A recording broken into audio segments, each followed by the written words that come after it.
Dans la forêt d'Ajdir, au cœur du Moyen Atlas, Aziz Akaoui constate les dégâts. Ce militant des droits de l'homme se bat contre le trafic de bois de cèdre.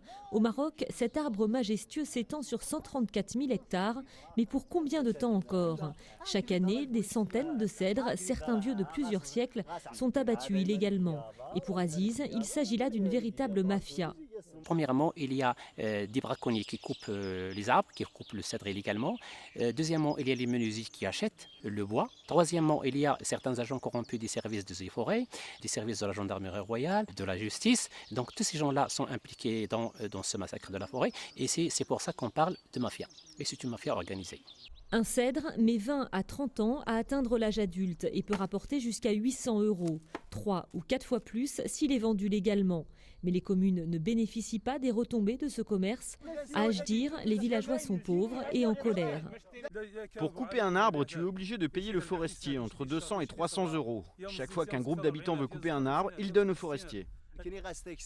Si c'était nous qui profitions de l'argent des cèdres, alors ça se verrait. Regardez autour de vous, il n'y a rien. Ici, on vit dans la misère. On ne peut pas faire d'agriculture, juste un peu d'élevage. On demande des emplois, des projets pour nous aider, pour que nos conditions de vie s'améliorent, mais rien n'est fait. Les gardes forestiers, eux, pointent du doigt le manque de moyens. Les salaires sont insuffisants et il n'y a pas assez de personnel. Chaque agent a la responsabilité de surveiller plus de 5000 hectares de forêt. Autant dire, mission impossible. Quant aux accusations des villageois, ils les réfutent. Quand on attrape quelqu'un, forcément, il va accuser le forestier. Mais il n'a pas de preuve incontestée pour dire qu'il a donné de l'argent au forestier. Le garde forestier est innocent jusqu'à ce qu'on prouve le contraire. Une chose est sûre, les cèdres sont en danger et il y a urgence. Les forêts du Moyen Atlas sont la principale réserve d'eau du Maroc.